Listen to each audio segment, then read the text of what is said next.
মুনাফিক কারা আমি পরে বলছি, তবে আপাতত একটা ইজমালি কথা বলি। তরমুজ দেখে থাকবেন আপনারা, তরমুজ বাইরের দিকটা দেখবেন একরকম কালার, আর যেই কাটবেন ওর ভিতরের কালারটা আর এক রকম। যে তো যারা মুনাফিক, এদের বাইরের কালার আর ভিতরের কালারটা এক নয়, আলাদা। এরাই সচরাচর মুনাফিক। এই মুনাফিকরা থাকবে কোথায়? আমার আল্লাহ রাব্বুল আলামিন বললেন, ইন্নাল মুনাফিকিনা ফিদ দারকিল আসফালি মিনান নার। যারা মুনাফিক হয়ে গেছে এরা জাহান্নামের একেবারে নিচের দরজায় থাকবে। আমি আপনাকে বলে দিই, যদি মুনাফিক আপনার চোখে ধরা পড়ে যায়, মুনাফিক থেকে আপনি কেমন করে পালিয়ে যাবেন? রাস্তায় আপনার কোনো কেউটে সাপ যদি দেখেন, রাস্তায় যদি দেখেন বাঘ বসে রয়েছে, সিংহ বসে রয়েছে, নিজের জীবন বাঁচাবার জন্য ওই বাঘ আর সিংহ আর কেউটে থেকে বাঁচবার জন্য যেমন পালিয়ে যান, মুনাফিক থেকে এমন করে পালিয়ে যাবেন, অন্তত পক্ষে আপনার ঈমানটা বেঁচে যাবে। মুনাফিকদের মতো মানে ইসলামের দুশমন আর কেউ নেই। যে আরে মুনাফিকদের নেতা ছিল আব্দুল্লাহ ইবনে উবাই। আব্দুল্লাহ ইবনে উবাই, আল্লাহ বলেন ওর জন্য যতই দোয়া চান আর নিজের জামা খুলে ওর গায়ে পরিয়ে দেন, মুনাফিকের আযাব বন্ধ হবে না। মুনাফিক মুনাফিকই থাকবে, ওর আযাবের বিন্দু পরিমাণ কমতি হবে না। এখন মুনাফিক কারা? বিশ্বনবী আমার বললেন, আরবা মান কুন্না ফিহি কানা মুনাফিকান খালিসা। চারটি জিনিস যার ভিতরে পাওয়া যাবে ও হলো খালিস মুনাফিক।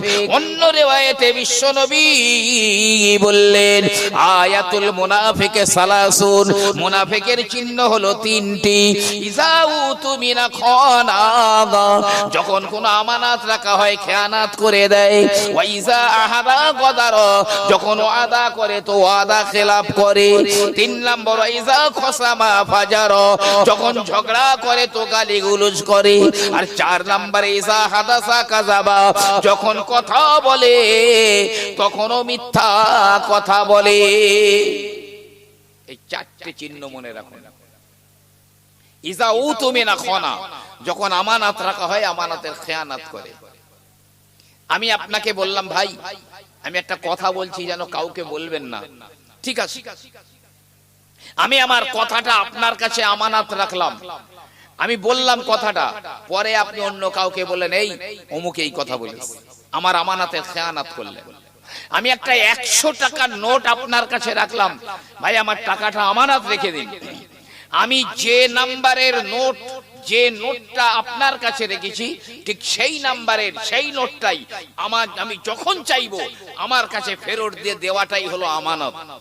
আর যদি আপনি খরচ করে অন্য একটা 100 টাকার নোট দেন, পরিপূর্ণ আমানত পালন হলো না। যে যারা নেতা, জনগণের আমানত আল্লাহ তাদের কাছে দিয়েছেন। যারা মুখ্যমন্ত্রী, তারা সেই রাজ্যের মানুষদের আমানত দিয়েছে, জান মাল ইজ্জত আবরু। যিনি প্রধানমন্ত্রী, গোটা দেশের মানুষ শুধু নয়, জীবজন্তু পর্যন্ত এদের জান মাল ইজ্জত আবরু রক্ষার আমানত আল্লাহ তার কাছে দিয়েছেন। আমি একটা করে বলছি, মুসলমান সব হতে পারে, আমানতের খেয়ানতকারী হতে পারে না। ফুজাইল ইবনে আয়াজের নাম শুনেছেন আপনারা? দস্যু দলের নেতা, গায়ে লম্বা পিরহান, মাথায় টুপি আর পাগড়ি, মুখ ভরা দাড়ি। ইনি ছিলেন দস্যু ডাকাতদের সরদার। একটা রাস্তায় তার আড্ডা ছিল। তো যখন সব চেনাচিনি পরিচিত হয়ে গেল, তো ওই রাস্তায় জীবনে ভুল করেও কেউ ঢুকতো না, জানে এই রাস্তায় গেলে ফুজাইল ইবনে আয়াজের দস্যু ডাকাত দলেরা আমাদের মারধর করে লুটপাট করে কেড়ে নেবে, কেউ যেত না। মানে একদিন ভুল করে একটা বাণিজ্যিক কাফেলা, ব্যবসায়ী কাফেলা ওই রাস্তায় ঢুকে পড়েছে। ঢুকে তো যাচ্ছে, এখন একজনা বলছে সর্বনাশ হয়ে গেছে, কেন? বলে আরে এই রাস্তায় তো সেই ফুজাইল ইবনে আয়াজের সেই আড্ডা, এবং আমরা সম্ভবত কাছাকাছি চলে এসেছি। সবাই তখন ভয়ে আতঙ্কে বিহ্বল হয়ে গেছে। আর একজনের কাছে 1 তোলে সোনার টাকা আছে, 1 তোলে সোনার টাকা। সে বলছে সর্বনাশ, যদি ডাকাতেরা আসে মারও খেতে হবে, টাকাও দিতে হবে। এখন আমার টাকাগুলো যদি আমি এক জায়গায় কোথাও লুকিয়ে রাখি তাহলে আমার টাকাটা বাঁচবে। আর টাকার থলিটা নিয়ে ও এদিক ওদিক ঘুরতে ঘুরতে ঘুরতে ঘুরতে দেখে একটা ওই কুঁড়ে টাইপের ঘর, তার মধ্যে এক দরবেশ নামাজ পড়ছে। ইহা পাগড়ি, লম্বা দাড়ি, বড় জামা, নামাজ পড়ছে এক দরবেশ। তো লোকটা মনে করছে যাক একটা ভালো জায়গা পেয়েছি, এই দরবেশের কাছে যদি আমার এই টাকাগুলো আমানত রাখি তাহলে আমার এই আমানতের আর খেয়ানাত হবে না। উনি তো নামাজ পড়ছেন, ও টাকার থলি নিয়ে দরজার মুখে দাঁড়িয়ে নামাজের সালাম ফিরিয়ে বলছে, কে, কি চাই? বলছে আমি এসেছি আপনার কাছে আমার এই কিছু টাকা আমানত রেখে যাব। তো দরবেশ বলছে ওই ঘরের মধ্যে, আমার ঘরের মধ্যে এক জায়গায় রেখে যাও, যেখান পারো। ও টাকার থলিটা দরবেশের ঘরের এক পাশে রেখে বেরিয়ে পড়বে। একটা পাহাড়ের বা কোনো ঝোপের আড়া লেগে আত্মগোপন করেছে, যাতে ফুজাইলের দস্যু দল এসে মারপিট করতে আমাকে যেন মারতে না পারে। টাকা তো আমানত দিয়েছি, টাকার চিন্তা নেই, এখন আমার যাতে মার না খেতে হয়। ভাই আমার, এমন সময় ফুজাইলের ডাকাত দলেরা ওই কাফেলার উপরে হামলা করে দিল, সবাইকে মারধর করে লুটপাট করে কেড়ে নিয়ে চলে যায়। সব শান্ত হয়ে গেল। ওই লোকটা এবারে আস্তে আস্তে বেরিয়ে পড়ল। ডাকাত দলেরা ডাকাতি করে চলে গেছে, সবার মারধর করে লুটে নিয়ে গেছে। এবারে আমি কাজ করি, আমি ওই দরবেশের ঘর থেকে আমার টাকার থলেটা নিয়ে এবারে বেরিয়ে পড়ি, আমিও বাঁচলাম, টাকাও বাঁচলো।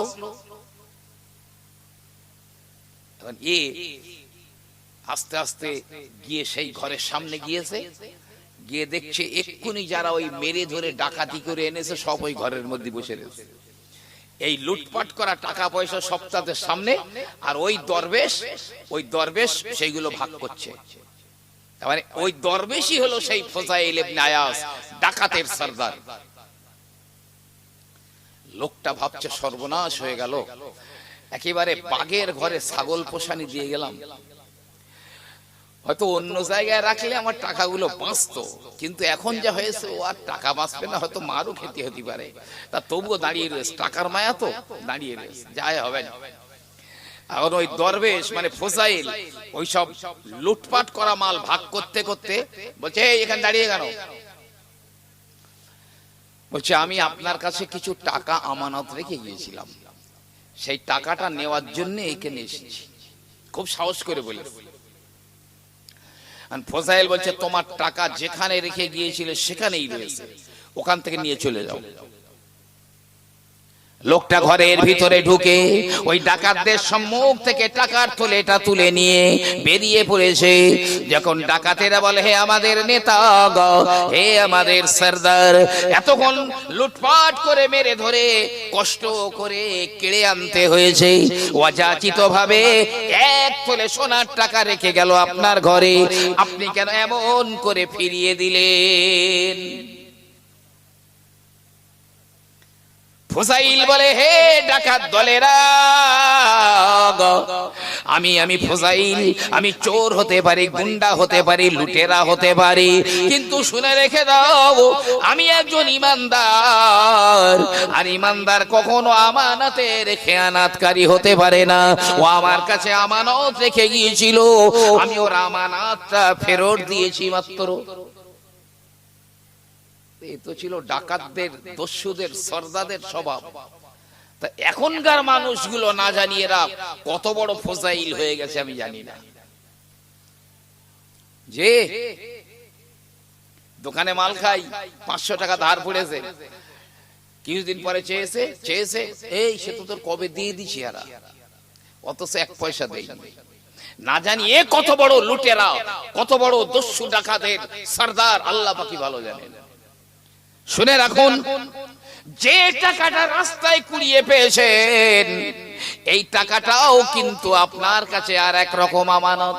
এই টাকার মশলা হলো, শুনে রাখুন, রাস্তায় পড়ে পাওয়া টাকা বা কোনো মাল, এর মালিকের 1 বছর ধরে আপনার খোঁজ করতে হবে।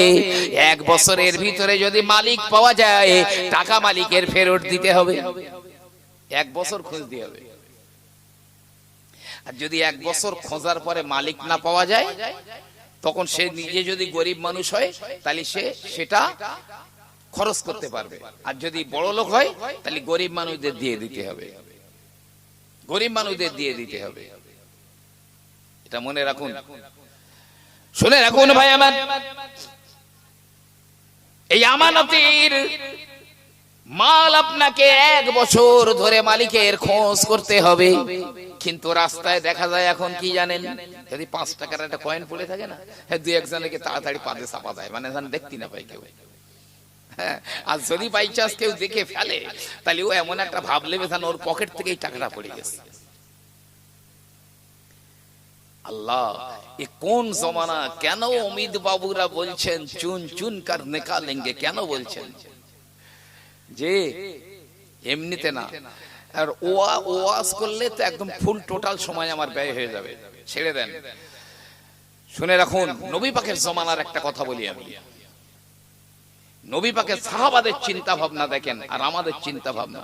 এখন তো এই ধরেন, এই সামনে আম বাগান, আমের টাইম আসছে, বাগান ভরা আম। অনেক বাচ্চা কাচ্চারা ঢেলা মেরেও পারে, আবার গাছতলায় পড়ে থাকলেও নিয়ে পালায়। জিজ্ঞেস করে, এই কোথায় পেয়েছিস? মা বলে, এই কোথায় পেয়েছিস? তাহলে সেই একটা ঢিল মেরেছিলাম অমুকির গাছে, একসঙ্গে থেকে 3টা আম পড়েছে। মা বলে, এই যেন কারোর সঙ্গে বলিস নি। যে রাস্তায় একটা 100 টাকার নোট পেয়েছে, বলতে মা 100 টাকার নোট পেয়েছি। মা বলতে যেন আর কেউ না জানে, খবরদার, ওর বেটা চোর হবে না তো হবে কার বেটা? তো ওটা হচ্ছে চুরির প্রাথমিক শিক্ষা, এটা তার মায়েরা দিচ্ছে। ভাই আমার, আল্লাহর নবীর ইন্তেকাল হয়ে যাবার পরে সাহাবাদের জমানায় রোজার মাস, রমজানের মাস, রোজার মাসে ফজরের আযান হয়ে গেল মসজিদে নববীতে। সব সাহাবায়ে কেরামেরা নামাজ পড়ার জন্য মসজিদে নববীতে হাজির হয়ে গেল। একজন সাহাবা, তিনিও গেছেন, নাম হলো তার আবু গিয়াস। সব সাহাবারা সবাই ঢেকুর তুলছে, সেহরি খাওয়া বেশি হয়ে গেছে। কিন্তু না না, একজন সাহাবা 3 দিন আজ খাওয়া হয় না, 3 দিন ইফতার হয় না, এক জগ পানি পান করতে পারেন না, কিন্তু 3 দিন রোজা রেখে দিয়েছেন, ইফতার হয় না। কি কঠিন দুরবস্থা! জি, ফজরের নামাজ পড়ে বাড়িতে চলে এসে দরজায়, বাইরের দরজায় টোকা মারছে, বিবি ওই এলো বাবা, খুলে দাও, দরজাটা খুলে দাও। ঘরের ভিতর থেকে তার বিবি এলো, ঊর্ধ্বাঙ্গে 1 টুকরা কাপড়, নিম্নাঙ্গে 1 টুকরা কাপড় দিয়ে ঢাকা আছে। দরজা খুলে দিল, আবু গিয়াস ঘরে ঢুকে গেল, দরজা লাগিয়ে দিল। এবারে আবু গিয়াস বলে, বিবি রে, তোমার ওই 2 টুকরা কাপড় দুটো আমাকে দাও গো, আমি আমার লজ্জায় স্থানটা ঢেকে নিই, আর আমি আমার পিরানখানা খুলে দিই, গায়ে দিয়ে ফজরের নামাজ পড়ে নাও। এক্ষুনি ফজরের রক্ত শেষ হয়ে যাবে, ফজরের নামাজ পড়ে একটাই জামা। স্বামী পরে নামাজ পড়ে, স্বামী খুলে দেয়, বিবি পড়ে নামাজ পড়ে। স্বামী বাইরে যায়, বিবি তখন এই বাড়ির মধ্যে একটা গর্ত, সেই গর্তের মধ্যে বসে থাকে 2 টুকরা কাপড় দিয়ে। আবু গিয়াস পিরান খুলে দিয়েছে, আর বিবি পিরান কারা পরে নিয়ে ফজরের নামাজ পড়ে নিয়েছে।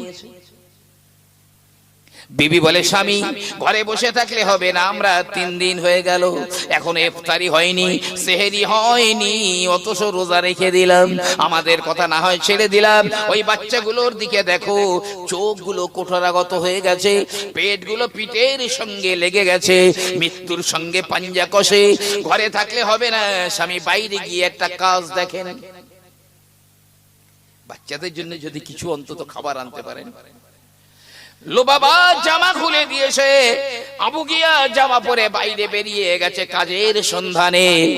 এমনি করে সারাদিন ঘুরে ঘুরে বিকাল হয়ে গেল, কাজের খোঁজ পাওয়া গেল না। একটা কাজ মিলেনি, ভাবছে কিভাবে এই মুকলে বাড়ি যাব, বাচ্চাদের অবস্থা কি হয়ে গেল, কি কি হবে আল্লাহ জানে। এরম করে করে একটা পাঁচিলের ধারে ওই বসে একটু বিশ্রাম নিতে নিতে ভিড়মি লেগে গেছে, ভিড়মি খেয়ে পড়ে গেছে। অনেকক্ষণ পরে একটু হুঁশ এসছে, হুঁশ ফিরে দেখে ওর পায়ের কাছে কি একটা বেঁধে রয়েছে, পায়ের কাছে কি একটা বেঁধে আছে। কি এটা, কি এটা? আস্তে আস্তে দেয়াল ধরে উঠে দেখে এক থলে সোনার টাকা ভর্তি হয়ে গেছে। আবু গিয়াস ভাবে আমাদের এই বিপদের সময় চরম মুহূর্তে মনে হয় আমার আল্লাহ পাক আমার জন্য এই নিয়ামত দান করেছেন। টাকার থলেটা তুলে নিয়েছে আবু গিয়াস, এখন শরীরে আর কোনো কষ্ট নাই, যেন কোনো দুর্বলতা নাই। টাকাটা বুকে করে ধরে বলে আমার বিবির জন্য কাপড় কিনবো, বাচ্চাদের জন্য খাবার কিনবো, আজ ইফতারি সেহরির জন্য এই জিনিসগুলো কিনবো। চিন্তা করছে, হঠাৎ গায়েব থেকে একটা আওয়াজ হয়ে গেল, এই আবু গিয়াস, পরের টাকা বুকে জড়িয়ে ধরে এই চিন্তা করার অধিকার তোমাকে কে দিল? তুমি তো টাকাটা কুড়িয়ে পেয়েছো, ওটা তোমার কাছে একটা আমানত। যাও ওই টাকার মালিককে 1 বছর খোঁজ করতে হবে, 1 বছরের মধ্যে মালিক পাওয়া গেলে মালিকের ফেরত দিতে হবে। ও টাকা তোমার নয়, তুমি কুড়িয়ে পেয়েছো। হযরত আবু গিয়াস রাদিয়াল্লাহু তাআলা আনহু আবার দুর্বল হয়ে গেলেন। একে তো কাজ মেলে না, আবার এই মালিকের খোঁজ করতে হবে। টাকার থলেটা জামার ভিতরে করে নিয়ে বাড়িতে বিবিকে দেখানো যাবে না, বিবি যদি টাকা দেখে বিভিন্ন রকম বায়না করবে, জিদ করবে। বাড়িতে ঢুকে গেলেন, টাকার থলি জামার ভিতরে নিয়ে বাড়িতে ঢুকে গিয়ে একটা গোপন জায়গায় থলিটা গোপন করে রাখছেন। ওদিকের বিবি লোবা বাবা দেখতে পেয়েছে। লো বাবা বলে, ও স্বামী রে, ওখানে এমন করে কি গোপন করো? না না, ও কিচ্ছু না। ওই তো লো বাবা উঠে এসে জোর করে দেখছে 1 থলে সোনার টাকা। বলছে এখন লুকোচুরি খেলাবার সময়, 3 দিন পার হয়ে যাচ্ছে, কিছু খাই না আমরা, আর এই আজকে তাড়াতাড়ি ইফতারের টাইম হয়ে গেছে, প্রায় কিছু ইফতারি কিনে আনেন, বাচ্চারা মরে যাচ্ছে। আবু গিয়াস বলে, বিবি এই টাকা আমি কুড়িয়ে পেয়েছি, ও বিবি এই টাকা খরচ করা আমাদের জন্য জায়েজ হবে না, এর মালিকের 1 বছর খোঁজ করতে হবে। বিবি বলছে, ওরে আমাদের এই চরম বিপদের সময় বাচ্চা কাচ্চাগুলো মরে যাচ্ছে, মরে যাবে, 3 দিন খায় না, আমরাও খাইনি, এই সময় যদি আমরা ওর থেকে কিছু পয়সা নিয়ে খরচ করি গোনা হবে না। কিন্তু আবু গিয়াস বলছে কখনোই হবে না, ওই টাকা খরচ করা আমাদের জন্য জায়েজ নেই। কিন্তু বিবি বারবার বলছে, আবু গিয়াস যখন বারবার বলছে না হবে না, খরচ করতে পারবো না, বিবি বলছে বারবার খরচ করতে হবে। শেষ বেশ আবু গিয়াস বলছে, দেখো লো বাবা, তুমি যদি ওই টাকা আমাকে এইবার একবার খরচ করতে বলো, আমি তোমাকে 3 তালাক দেব। এ জমানার মেয়েরা হলে কি বলতো, হে অমুকের বেটা, তালাক দে, ভাত খাবি তো ই খাবি, একটা কাপড় দিতে পারে না, খাওয়া দিতে পারে না, আবার বড় বড় কথা। লো বাবার জবান বন্ধ হয়ে গেল। আবু গিয়াস মসজিদে নববীতে চলে গেলেন, নামাজ পড়ে ইমাম সাহেবকে বললেন, হে মসজিদে নববীর ইমাম, এমন একটা মানুষের খোঁজ বলতে পারেন যার 1 তোলে সোনার টাকা হারিয়ে গেছে? ইমাম সাহেব বলছে, হ্যাঁ হ্যাঁ অবশ্যই বলতে পারি। এই একটুখানি আগে একজন খোঁজ করছিল, তার 1 তোলে সোনার টাকা হারিয়ে গেছে। অর্থাৎ ভাই মেহেরবানি করে একটু যদি লোকটাকে আমার দেখিয়ে দিতেন। জি, ইমাম সাহেবের দায়িত্ব অনেক। ওরে আল্লাহ, ইমাম সাহেব মানে কি জানেন? ইমাম মানে বিচারক, ইমাম মানে অগ্রণী, ইমাম মানে খলিফা, ইমাম মানে রাষ্ট্রপ্রধান, ইমাম মানে প্রেসিডেন্ট, ইমাম মানে মুসল্লিদের পরিচালক। ইমাম সাহেবের কথায় মুসল্লিরা চলতে বাধ্য হবেন, মুসল্লিদের কথায় ইমাম সাহেব মোটেও চলবে না। ও মসজিদেও আপনার ইমাম, মসজিদের বাইরেও আপনার ইমাম। জি, কেউ যদি মনে করে ও 3000 টাকা দিয়ে আমার একটা জোন রেখে দিস কি গোলাম রেখে দিছি, আমি বলবো আপনি যেন ওই ইমামের পিছনে নামাজ পড়বেন, আপনার নামাজ ওই ইমামের পিছনে হবে না। আর কোন ইমাম সাহেব যদি মনে করে আমি এই মহল্লার মানুষদের গোলামি করছি, তাহলে বলছি ওই গোলামের পিছনেও নামাজ পড়বেন না, ও গোলাম নয়, ইমাম। খানায় কাবার ইমাম যিনি, গোটা বিশ্বের ভিতরে যত মানুষ রয়েছে তামাম মানুষদের মধ্যে কাবার ইমাম হলো সবচেয়ে সম্মানী। তুমি উকিল হও, ব্যারিস্টার হও, জজ হও, ডক্টর হও, ডাক্তার হও, ইঞ্জিনিয়ার হও, যে মহারথী হও না কেন, মন্ত্রী প্রেসিডেন্ট হও না কেন, কাবার ইমামের চেয়ে তোমার সম্মান বেশি নেই। যারা হজে গেছেন দেখেছেন ইমাম সাহেব যখন নামাজ পড়াইতে আসে, দেখেছেন আমাদের দেশে একটা মন্ত্রীর মনে ওইরকম করে আনে না। ইমাম সাহেব আসতেছে, সামনে পুলিশ, পিছনে পুলিশ, দুই সাইডে পুলিশ, গার্ড করে আনতেছে। আরে ওখানে কেউ গুলি মারে ইমামের সম্মান, গার্ড করে আনছে। ইমাম সাহেব নামাজ পড়ছে, চারিদিকে পুলিশ গার্ড হয়ে, পুলিশগুলো নামাজ পড়ছে না, এরা গার্ড হয়ে দাঁড়িয়ে রয়েছে চারিদিকে, একদম সব ওই মেশিন ফেশিন নিয়ে, কি মেশিন ছাড়াও যাই হোক চারিদিকে গার্ড হয়ে দাঁড়িয়ে রয়েছে। ইমাম সাহেবের নামাজ পড়াচ্ছে, ইমামের নামাজ পড়া হয়ে গেল, ওই ইমাম সাহেবকে আবার প্রেসিডেন্টের মতো গার্ড করে নিয়ে যাচ্ছে। আল্লাহু আকবার, কি ইজ্জত! ভাই আমার, বাবা জিরা আমার, আর মহল্লার মসজিদের ইমাম যিনি হবেন, ওই মহল্লার মধ্যে যত মানুষ রয়েছে তাদের সবার মধ্যে ইমাম সাহেবের সম্মান সবচেয়ে বেশি। কাবার ইমামের সম্মান সারা পৃথিবীর মানুষের চাইতে বেশি, আর মহল্লার মসজিদের ইমাম সাহেবের মর্যাদা ওই মহল্লায় যত মানুষ আছে তার চাইতে বেশি। ভাই আমার শুনে রাখেন, ইমাম সাহেবরা কারা হয়? শুধু কথা উঠে গেছে বলে বলছি, ইমাম সাহেব হয় হাফেজ সাহেব, নাই মাওলানা সাহেব, না হয় হাফেজ মাওলানা, দুটোই হয়। যদি হাফেজ সাহেব হয় তাহলে বিশ্ব নবী আমার বলেন, হে হযরতে আলীকে ডেকে বলেন, বাবা আলী শোনো, যারা আল্লাহর কোরআনের হাফেজ, যারা কোরআন বুকে ধারণ করে নিয়েছে, ওদের বিরুদ্ধে যেন লেগো না, ওদের পিছনে যেন লেগো না, জাহান্নামের কুকুর যেন তোমাকে ছিঁড়ে খেতে না পারে। অর্থাৎ বিশ্ব নবী বললেন, কোরআনের যারা হাফেজ ওদের পিছনে লাগা মানে জাহান্নামের কুকুর তাদের ছিঁড়ে খাবে। জি, আর যদি আলেম হয়, প্রিয় নবী আমার বললেন, মান সারা আলিমান ফাকান্নামা সারা নাবিয়্যা, কেউ যদি কোন আলেমের সঙ্গে দেখা করে সে যেন কোন নবীর সঙ্গে দেখা করলো। মান সাল্লা খালফাল আলিমে ফাকান্নামা সাল্লা খালফান নাবিয়্যা, কেউ যদি কোন আলেমের পিছনে নামাজ পড়ে ও যেন কোন নবীর পিছনে নামাজ পড়লো।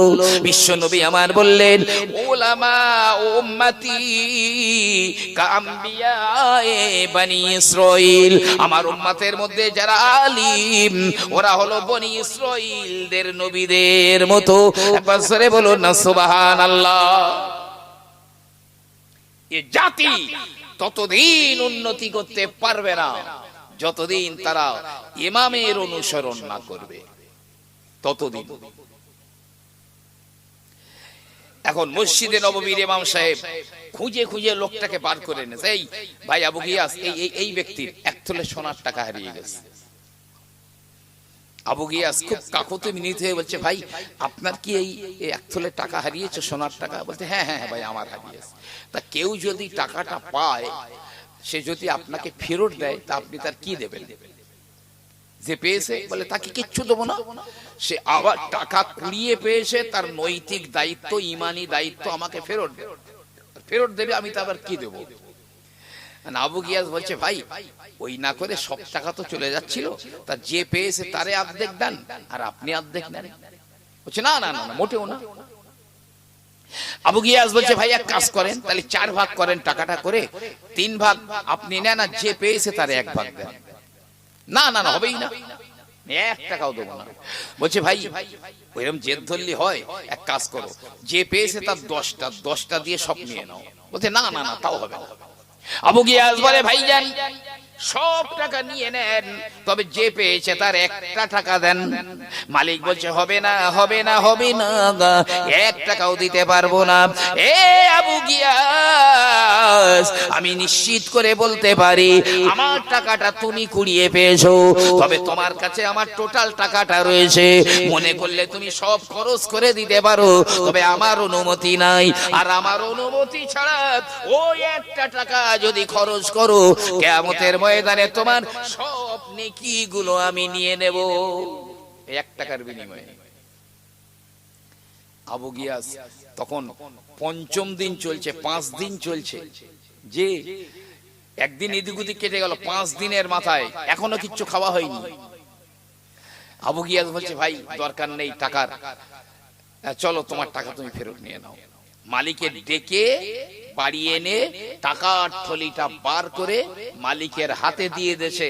মালিক একবারও সৌজন্য বোধে একটা কথা বললো না, ভাই এতগুলো টাকা হারিয়ে গেছিল তুমি পেয়েছো, যাক ধন্যবাদ, এটাও বলিনি। টাকাটা নিয়ে যেমন এসেছিল হনহন করে বেরিয়ে চলে গেল।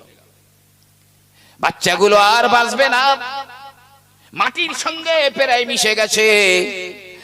আর হযরতে আবু গিয়াসের বিবি লোবাবা, সবার যেন ওই ফ্যামিলিতে কিয়ামত শুরু হয়ে গেছে। আধা ঘন্টা পার হয়ে গেল, জীবনের মায়া ছেড়ে দিয়েছে, আর কেউ বাঁচবে না। আধা ঘন্টা পরে টাকার মালিক আবার ফিরে এলো। আবু গিয়াস দরজাটা খোলো, একবার খুলেছে।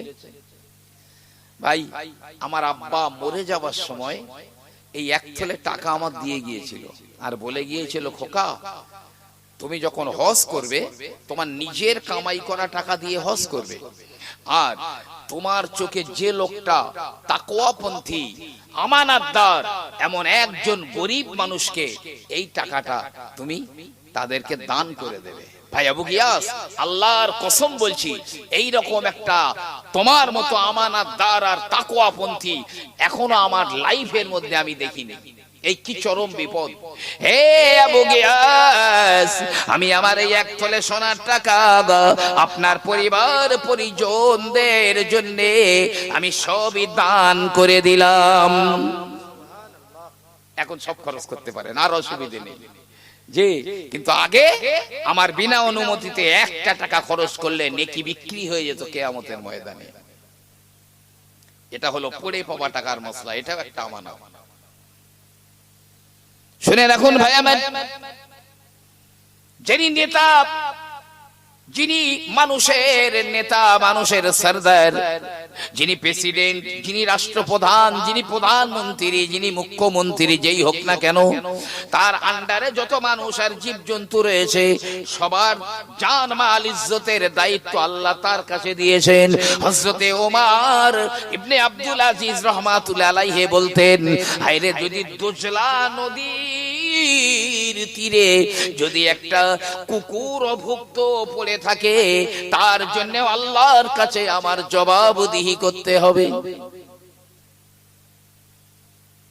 জি খলিফা ওমর রাদিয়াল্লাহু তাআলা আনহুর জামানায় মদিনা মুনাওয়ারায় বিশাল বড় দুর্ভিক্ষ দেখা গিয়েছিল, মানুষেরা না খেয়ে মরতে বসেছিল, এত দুর্ভিক্ষ।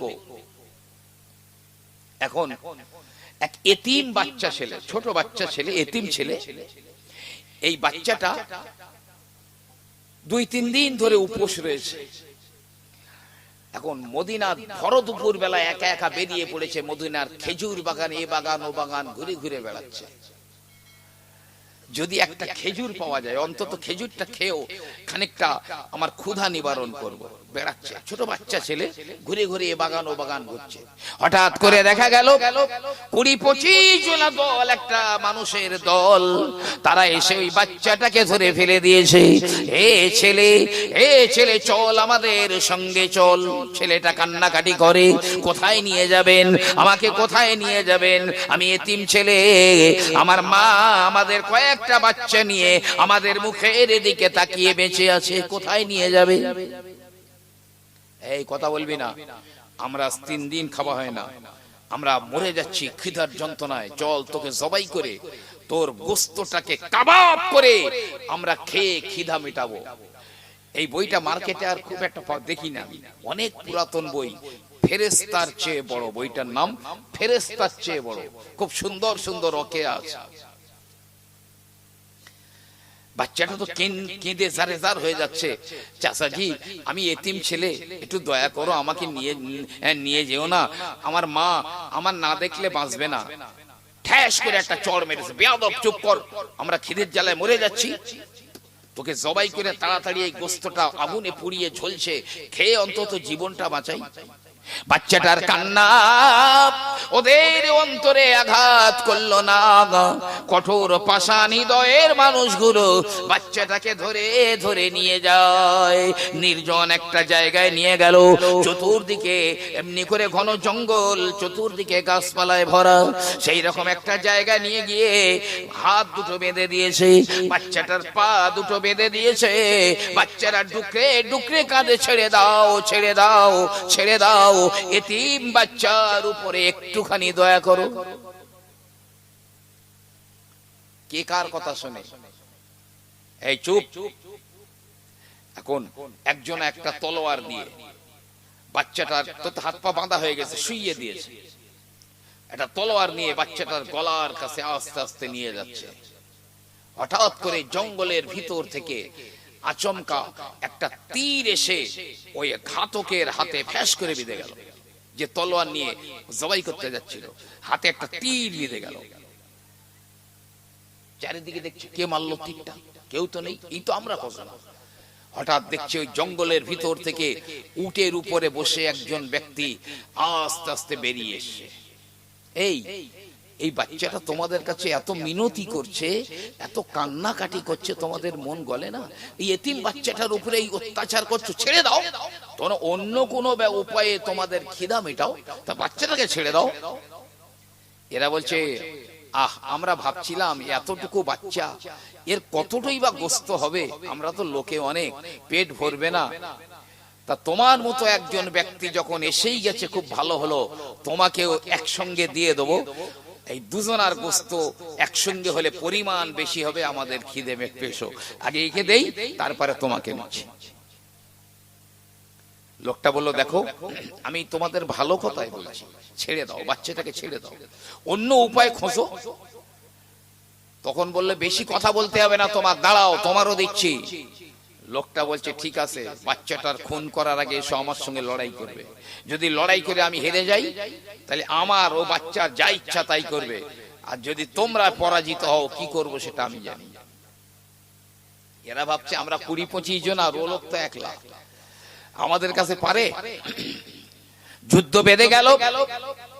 আগন্তুক একা একদিকে, 25 জন মানুষ আর একদিকে, কিন্তু না, একটা আরবি তলোয়ারের কাছে 25 জন ঘায়েল হয়ে পড়ে গেল, সব ধুকছে, মাটিতে পড়ে গেছে। আগন্তুক উটের উপর থেকে নিচে নেমে বাচ্চার হাত পার দড়িগুলো খুলে দিল, বাঁধন গুলো খুলে দিল, উটের উপরে তুলে নিয়েছে। বাড়ি কোথায় বাবা? ওই ওই ওই অমুক জায়গাতে আমাদের বাড়ি। আমার আব্বা জিহাদের ময়দানে শহীদ হয়ে গেছে। আমরা কয়েকটা ভাই বোনে আছি, আমার মা আমাদের নিয়ে থাকে। তা বলতে, এই ভর দুপুর বেলা মদিনাতে এখন চারিদিকে এক হাহাকার পড়ে গেছে, মানুষ মরে যাচ্ছে না খেয়ে, এই সময় একা কেউ বাইরে বার হয়? আমি বেরিয়েছিলাম, আমি চাচাজি বেরিয়েছিলাম, যদি একটা খেজুর কুড়িয়ে পাই, আমার 3 দিন খাওয়া হয় না, তাই একটা খেজুর যদি কুড়িয়ে পাই, তাই গিয়েছিলাম। চলো বাবা চলো, তোমাকে আমি বাড়িতে দিয়ে যাই, তবে খবরদার যেন একা একা কোনোদিন এইভাবে বাইরে বার হবে না। আগন্তুক উটের উপরে বাচ্চাটাকে তুলে নিয়ে বাড়ির সামনে নিয়ে এলো। বাড়ির সামনে এনে এবারে বলো, চাচাজি এটা হলো আমাদের বাড়ি, এখানে নামিয়ে দিন। নামিয়ে দিয়েছে বাচ্চাটাকে। বাচ্চা বলে, আপনার পরিচয়টা বলে দিন, আমি যখন আমার মায়ের কাছে কাহিনী খুলে বলবো, আমার মা হয়তো আপনার পরিচয়টা জিজ্ঞাসা করবেন। সেই মহানুভব ব্যক্তির পরিচয়টা কি বাবা একবার বল। তাই পরিচয়টা বলে যান, যেন আপনার পরিচয়টা আমার মায়ের কাছে বলতে পারি। বলছে, এখন নয়, বাড়ি যাও, আমি সন্ধ্যার পরে, মাগরিবের পরে তোমাদের বাড়ি আসবো, যাও এখন যাও। ছেলেটা বাড়ির মধ্যে ঢুকে গেছে, মাকে জড়িয়ে ধরে হাউ মাউ করে কাঁদছে। মা বলছে কি হয়েছে? এই প্রায় সন্ধে হয়ে গেল, এতক্ষণ কোথায় ছিলি? সেই দুপুরে বেরিয়েছিস? বাচ্চাটা সব বলে, মা আমি কোনোদিন আর ফিরে আসতে পারতাম না। এই ঘটনা একজন মহানুভব তিনি তাদের হাত থেকে আমাকে উদ্ধার করে এনেছেন। বাবা সেই ব্যক্তির পরিচয় জিজ্ঞাসা করিসনি? কে তিনি? এত মহান ব্যক্তি? আম্মা জিজ্ঞাসা করেছিলাম, তিনি বললেন সন্ধ্যার পরে আসবে, এখন যাও। মাগরিবের নামাজ হয়ে গেল, বাচ্চাগুলো সব কাঁদে, আম্মা জি খেতে দিন, খেতে দিন, খেতে দিন। মা কি দেবে খেতে? কিছু নাই। উনানের উপরে হাঁড়ি বসিয়ে দিয়েছে, হাঁড়িতে পানি দিয়ে হাঁড়িতে কয়েকটা শুকনো হাড় ফেলে দিয়েছে, হাঁড়িতে পানি দিয়ে এবারে হাড় দিয়ে ফোটায়, বলে ও মা হয়েছে রান্না নাকি? বলে এই তো চড়ালাম, দাঁড়া একটুখানি দেরি কর, প্রায় হবার মুখে। খানিকটা চলে যায়, বাচ্চারা বলে মা হয়েছে, বলে আরেকটুখানি বাকি আছে বাবা, দাঁড়া।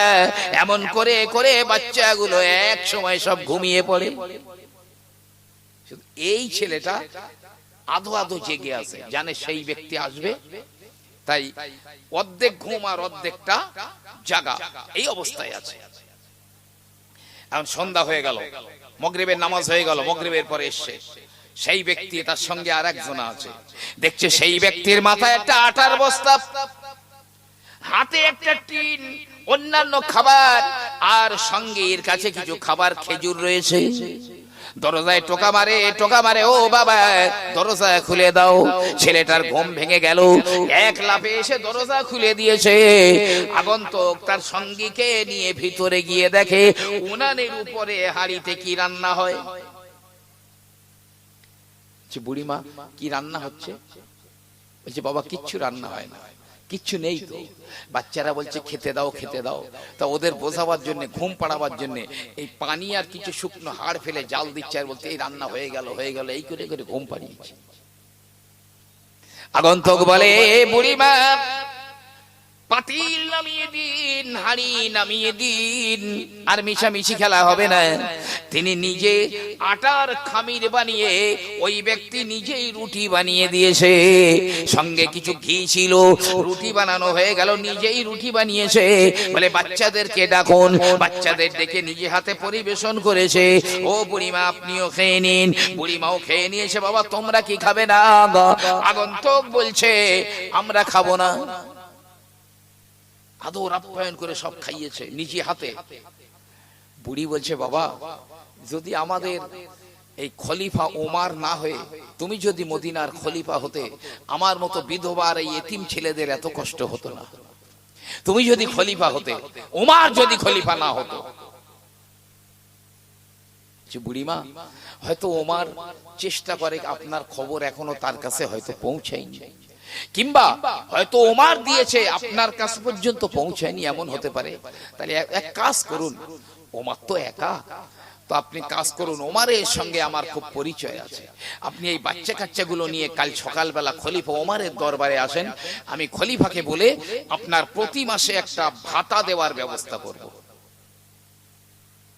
আগন্তুক বেরিয়ে চলে গেলেন। সকালবেলা বুড়িমা বাচ্চাগুলো নিয়ে বেরিয়ে পড়েছে। ওইদিকে খলিফা ওমর তার মানুষদের বলে রেখেছে এমন একটা বৃদ্ধা কিছু বাচ্চা কাচ্চা নিয়ে আসবে, সরাসরি আমার কাছে পৌঁছে দেবে। বুড়ি চলে গেল, আর লোকজনেরা ওই বুড়িকে বাচ্চা কাচ্চা গুলো নিয়ে খলিফা ওমর এর দরবারে পৌঁছে দিয়েছে। বুড়ি গিয়ে দেখছে আরে গত রাত্রে সেই আটার বস্তা মাথায় করে আর কিছু খাবার নিজে হাতে বয়ে যে আমার বাড়ি গিয়ে নিজে রুটি বানিয়ে আমার বাচ্চাদের আর আমার নিজে হাতে খাইয়েছিলেন, তিনিই তো ওই খলিফার আসনে বসে রয়েছে, উনিই তো ওমর, উনিই তো খলিফা ওমর। বুড়িটা লজ্জায় মাথা নিচু হয়ে গেছে। কেন জানেন? ওই বলেছিল ওমর যদি খলিফা না হয়ে বাবা তুমি হতে, আরে সেই তো ওমর। হযরতে ওমর বললেন বুড়িমা লজ্জা পাবেন না, লজ্জা পাওয়ার কথা নয়, এ দায়িত্ব তো আমার আল্লাহ, এ আমানত তো আমার আল্লাহ পাক ওমরের কাছে দিয়েছে, বরং আমি ক্ষমা চাই এ আমানত পরিপূর্ণ আদায় করার না কারণে আমি আপনার কাছে ক্ষমা চাই, পরিমা ক্ষমা করে দিন, মাফ করে দিন। আর প্রতি মাসে মাসে আপনার পরিবারকে এত টাকা করে ভাতা দেওয়া হবে। এই তো একজন খলিফার আমানত, একজন নেতার আমানত হলো এই আমানত যদি খেয়ানত করে, মনে রাখবেন কিয়ামতের মহাময়দানে আমার আল্লাহ জবান টেনে ছিঁড়ে ফেলে দেবেন। এটাই কথা না জি, কি আমানত এটা। নবী আমার বললেন তারা যারা আমানতের খেয়ানত করে এরাই তো হলো মুনাফিক। মুসলমান সব করতে পারে তবে আমানতের খেয়ানত করতে পারে না। যদি কেউ আমানতের খেয়ানত করে অবশ্যই জাহান্নামের একেবারে নিচে সেই আব্দুল্লাহ ইবনে উবাইর সঙ্গে থাকতে হবে। 2 নম্বরে বিশ্ব নবী আমার বললেন ওয়াইজা আহাদা গদার, যখন কোন ওয়াদা করে জবান দিয়ে তো এই ওয়াদা ভঙ্গ করে দেয়, ওয়াদা খেলাফ করে। নবী বলছে লা ঈমান আলাহু, সেই ব্যক্তির কোনো ঈমান নেই। কার? লিমান লা আহাদা লাহু, যার ওয়াদা পূর্ণ করার অভ্যাস নেই সেই লোকটার মধ্যে ঈমানও নেই। জানেন একদিন নবী পাক রাস্তা দিয়ে যাচ্ছেন, একটা ইহুদির সঙ্গে দেখা হয়েছে। ভাই আপনাদের অসুবিধা হচ্ছে নাকি? একটা ইহুদির সঙ্গে আমার নবী পাকের দেখা হয়েছে। এখন ইহুদিটা বলছে মুহাম্মদ তুমি একটুখানি এখানে দাঁড়াবে, তুমি যদি একটুখানি দাঁড়াও তাহলে আমি না আসা পর্যন্ত তুমি এখানে থাকবে, না আসা পর্যন্ত। তার রাসূল বলছে ঠিক আছে ভাই ইহুদি, আমি তুমি না আসা পর্যন্ত আমি এখানে আছি। আর ইহুদি চলে গেছে, আর চলে গেছে তো আর ফেরার নাম নেই। 1 দিন 2 দিন 3 দিন হয়ে গেছে ইহুদি ফিরেনি। নবী পাক সেখানে দাঁড়িয়ে রয়েছে। আর 3 দিন পরে ইহুদির মনে পড়েছে সেই মুহাম্মদকে তো রাস্তায় দাঁড় করিয়ে রেখেছিলাম, আর মুহাম্মদ বলেছিল তুমি না আসা পর্যন্ত এখানে থাকবো, আর আমি যতটুকু জানি মুহাম্মদ তো ওয়াদা ভঙ্গ করে না, তাহলে কি এখনো দাঁড়িয়ে রয়েছে রাস্তায়? যাই দেখি। আবার বলছে গেলি যদি দাঁড়িয়ে থাকে আর আমার যদি ঝাড় দেয় মার দেয়, যাবো কি যাবো না করতে করতে বলে না যা আছে কপালে যাই দেখি। গিয়েছে ইহুদি, গিয়ে দেখছে আমার নবী পাক সেখানে দাঁড়িয়ে রয়েছে। নবী আমার মোটা কথা বললেন না, চোখ রাঙালেন না, আল্লাহর নবী মাত দিলেন না, মুস্কি হেসে দিয়ে বললেন ভাই ইহুদি তুমি আমাকে বিপদে ফেলে রেখে গেলে, আমি জবান দিয়েছি ওয়াদা করেছি তুমি না আসা পর্যন্ত এখানে থাকবো। শুনে রাখো 3 দিন হয়ে গেল আমি আমার ওয়াদা পূরণের জন্য দাঁড়িয়ে রয়েছি, কিয়ামত পর্যন্ত যদি তুমি না আসতে আমি রাসূলুল্লাহ কিয়ামত পর্যন্ত এখানে দাঁড়িয়ে থাকতাম। এই হলো ওয়াদা। অনেক সময় দেখেন না, আমি আমার ডায়েরিতে লিখে রেখেছি আমি এই শানপুকুরে আসবো 12টায় আমি উঠবো 2টোয় নামবো, আমি লিখেছি ডায়েরিতে, এটা আমার ওয়াদা, আমি ওয়াদা এটা করেছি। আমি আসতেছি 12টায়, না এসে ধরেন 12:30টায় আসলাম, যে 12:30টায় আসলাম, তাহলে আমি ওয়াদা ভঙ্গকারী হয়ে গেলাম। আমি দাওয়াত নিয়েছি এখানে আসবো, দুপুরবেলা ধরেন একবার ফোন করেছেন হুজুর আসছেন তো, বলে হ্যাঁ আসছি, কোনো চিন্তা নেই সময় মতন আসবো। বিকেলে বলে হ্যাঁ আসছি, আর ঠিক টাইমের কাছে গিয়ে সুইচ অফ। এইবারে বেচারা কি করে, একটা জলসা খাড়া করতে এই ছেলে পিলেদের 1 মাস দৌড়াদৌড়ি করতে হয়, এক বাড়ি 2 বার 3 বার 4 বার করে যেতে হয় একটা জলসা কায়েম করতে, যে সুইচ অফ মানে হুজুর আসবে না। এরা এবার কি করবে বলেন? ও ডায়েরিতে লিখেছে মানে ওটা ওর ওয়াদা। আবার এমনও আছে হুজুর আসছেন তো, বলো না আমার আম্মাজির শরীর খারাপ, হসপিটালে ভর্তি রয়েছে, সে এখন তখন মতন হয়ে রয়েছে। তো এরা দেখতেছে তা হুজুরের যদি সত্যি তাই হয় তাহলে তো আসার লাইন নেই, কেউ বলতেছে আমার দাদিমা মরে গেছে, কেউ বলতেছে আমার সেই বউ ডেলিভারি কেসে ভর্তি রেস, কিভাবে যাই তা দেখতেছে। তাই এখন খানিকটা পরে খবর পেয়েছে এখান থেকে 10 কিলোমিটার দূরে সেই লোকটা ওয়াজ করতেছে। এরা বাইকে সব গেছে, ওখানে গিয়ে দাঁড়িয়ে রয়েছে, নেমে এসে বলতে হুজুর তা সে ডেলিভারি হয়ে গেছে। বলেন ওই মুখ দেখানোর চাই তোর মরে যাওয়া ভালো ছিল না? এই ওয়াদা ভঙ্গকারী যারা, এরা খালেস মুনাফিক একদম। শুনে এখন খলিফা ওমরের জমানায় একটা ছেলে ছিল, জওয়ান ছেলে ছিল। ওই ছেলেটার নাম ছিল হারেস বাইরে বেরিয়েছে, কোন সফরে বেরিয়ে গেছে, সফর মিটে গেল, ফিরে চলে আসে। হারেস ফিরে আসে, আস্তে আস্তে বড় কষ্ট পায়। একটা দেখে বাগান রয়েছে, ওই বাগানের বড় একটা ছায়া পড়ে রয়েছে। হারেস বলল এই বাগানের ছায়ায় আমি একটু বিশ্রাম নেই, আমি একটু খাওয়া দাওয়া করে নেই, আমার উটটাকে ছেড়ে দেই, একটু কচি কচি ঘাস খেয়ে নি। ছেড়ে দিয়েছে, আর উটটা ওই যেতে যেতে বাগানের মধ্যে ঢুকে পড়েছে, ঢুকে কয়েকটা গাছের পাতা বা গাছ খেয়ে ফেলেছে। আর বাগানের যে মালি, এই মালি দেখে উটটা তো ওই গাছপালা খেয়ে ফেলেছে, একটা পাথর নিয়ে ওই উটটাকে সজোরে মেরেছে মালি। আর মরুভূমি অতিক্রম করে এসেছে উটটা, খুব ক্লান্ত, ওই আঘাত সহ্য করতে না পেরে একটা আওয়াজ তুলে উটটা পড়ে সেখানেই মরে গেল। এখন এই উটের আওয়াজ শুনে এই হারেসের ঘুম ভেঙে গেছে। কি হলো? উঠে গিয়ে দেখছে মালি দাঁড়িয়ে রয়েছে, উটটা ছটফট করতে করতে চোখের সামনে মরে গেল, পাথরটা পড়ে আছে। বুঝতে কষ্ট হলো না, নিশ্চয়ই আমার উট এই বাগানে ঢুকেছে বলে মালি ওই পাথর দিয়ে মেরেছে আর মরে গেছে। হারেস ভাবছে সর্বনাশ, এখন আমারও তো মৃত্যু ছাড়া আর কিচ্ছু নেই, আমার উট গেল। রাগ আর সামলাতে পারেনি, সেই পাথরটা নিয়ে ওই মালিকে লক্ষ্য করে মেরেছে। আর এমন লেগে গেছে মালি করে ওখানে ছটফট করতে করতে মালিও মরে গেল। এখন এই মালির ছেলেরা এর ধরে ফেলে খলিফা ওমরের দরবারে নিয়ে গেছে বিচারের জন্য। ওমরের দরবারে বিচার হবে, বিচার দিয়েছে। হযরত ওমর বললেন এই ছেলে বলো তোমার নামে যে অভিযোগ, এটা সত্য না মিথ্যা? বলে জি জি সত্য, একেবারেই সত্য, মিথ্যা নয়। তবে হুজুর এই ব্যাপার, আমার উটটা পাথর মেরে ফেলেছিল, সহ্য করতে পারি না, আমি বাড়ি ফিরবো কিভাবে? উট আমার সম্বল, তাই আমি পাথর মেরেছিলাম, মেরে ফেলার জন্য নয়। তবে এমন ভাবে লেগে গেছে, এমন ভাবে লেগে যায় যে ওই লোকটা মরে গিয়েছে। ওমর বলে সাবাস বেটা, তুমি জানো কেউ যদি কাউকে খুন করে, খুনের বদলা তাকেও খুন করা হয়।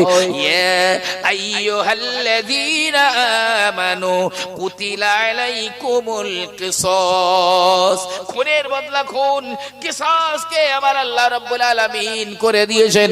তুমি জানো কেউ যদি কাউকে খুন করে, বদলে তাকেও খুন করা হয়। এটা জানার পরেও তুমি মিথ্যা কথা বলনি, এজন্য আন্তরিকভাবে আমি তোমার মোবারকবাদ দিচ্ছি, সাবাস বেটা। তবে শোনো, বিচার আমাকে দিয়েছে আর বিচার আমাকে করতেও হবে। তুমি যেহেতু একজনকে খুন করেছো, তাই আমি তোমাকে ফাঁসির অর্ডার দিলাম, তোমার ফাঁসি হবে, তোমার ফাঁসি হবে। হারেস বলছি আমির আল মুমিনিন, আপনার বিচার শিরোধার্য, ফাঁসি হবে। তবে আমার একটা আবেদন আপনার কাছে, কি?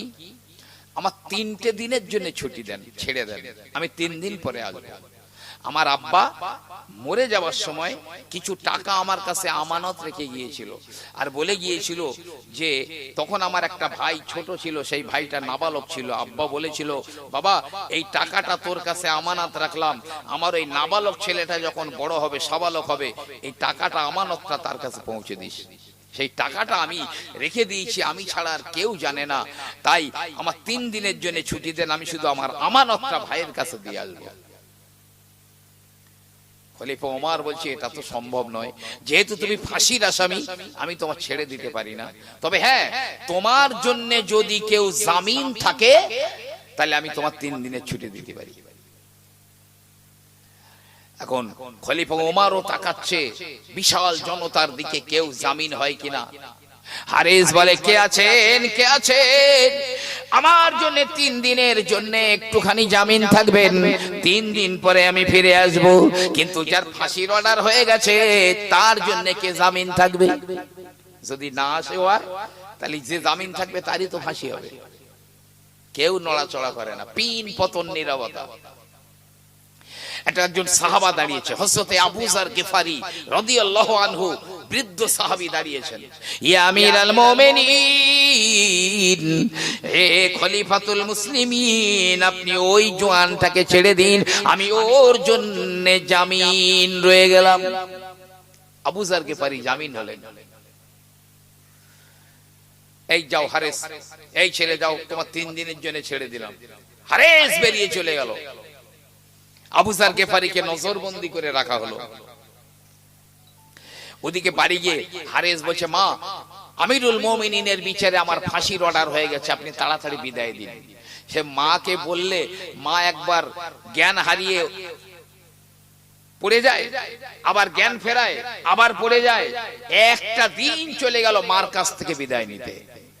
আবু যার গিফারি বলে, হারেস বলে, ও আম্মাজি, আমি আমার নবীর সাহাবী আবু যার গিফারিকে জামিন রেখে এসেছি, আমি না গেলে আমার নবীর সাহাবার ফাঁসি হয়ে যাবে, বিদায় দিয়ে দিন। মা বলে, কি সর্বনাশ করলি বেটা, তাড়াতাড়ি চলে যা, তুই আমার নবীর সাহাবাকে জামিন রেখে এলি। বিবির কাছে বলে, বিবিরও একই অবস্থা। আর একটা দিন চলে গেল, বিবির কাছ থেকে বিদায় নিতে আর একটা দিন চলে গেল। একদিন হাতে সময়, আমানতটা ভাইয়ের ফিরিয়ে দিয়েছে এবং চলে আসবে। বাচ্চারা গিয়ে, ওই হারেসের বাচ্চারা গিয়ে সব জামা ধরে টেনে রেখে, আব্বা যাবেন না, যাবেন না, আমরা এতিম হয়ে যাব, কে দেখবে আমাদের, আর আপনি চলে গেলে, ফাঁসি হয়ে গেলে আমাদের আর দেখার কেউ থাকবে না, আপনি যাবেন না, ধরে টেনে রেখে। কিন্তু সময় সংক্ষেপ হাতে। কি করলো হারেস, বাচ্চাগুলোর হাত ধরে টেনে টেনে এমনি করে দূরে সরিয়ে দিয়ে ঘোড়ার পিঠে সওয়ার হয়ে গেছে। সওয়ার হয়ে ঘোড়া ছুটিয়ে দিয়েছে। বাচ্চারা পেছন দিয়ে কাঁদে, আব্বাজি যাবেন না, যাবেন না, ফিরে আসেন। হারেস আর পিছনের দিকে তাকায় না, ঘোড়া হাঁকিয়ে দিয়ে দৌড়চ্ছে। ওদিকে 3 দিনের টাইম পুরো শেষ, এখনো আসেনি হারেস। ওমর, খলিফা ওমর বলছে, হে আবু যার গিফারি, আপনি রেডি হন, আপনার সেই যুবক আসেনি, আপনার ফাঁসি হবে। আবু যার গিফারি ওযু করে 2 রাকাত নামাজ পড়ে ফাঁসির মঞ্চে দাঁড়িয়েছেন। চারিদিকে লোকে লোকারণ্য, সবাই বলছে এই ভুল কাজ কেউ করে? যার ফাঁসির হুকুম হয়ে গেছে ও কি আর ফিরে আসে?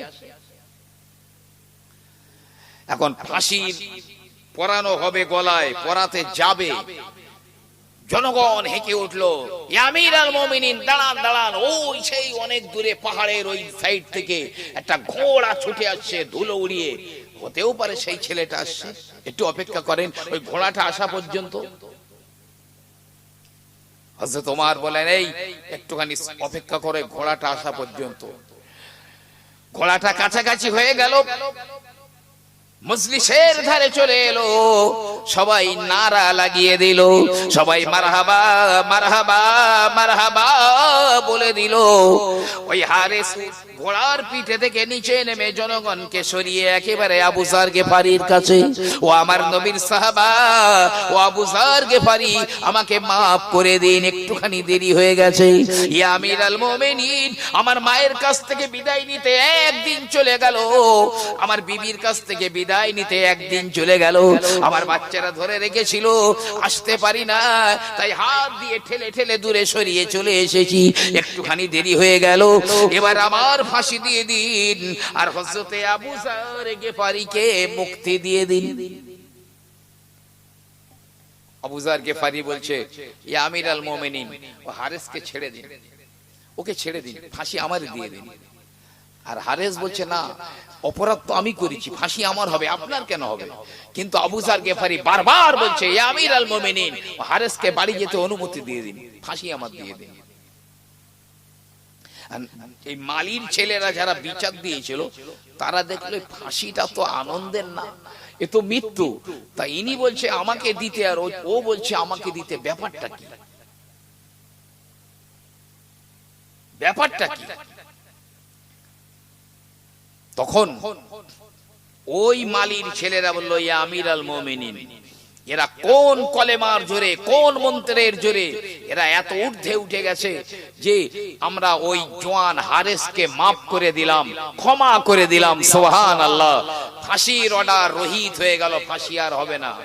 হযরত ওমর বলছে, এই হারেস, তুমি তো না এলেই পারতে, আবু যর গেফারির ফাঁসি হয়ে যেত, তোমার কোনোদিন আমি খুঁজতেও যেতাম না, আর লোকও পাঠিয়ে দিতাম না খুঁজতে, এলে কেন?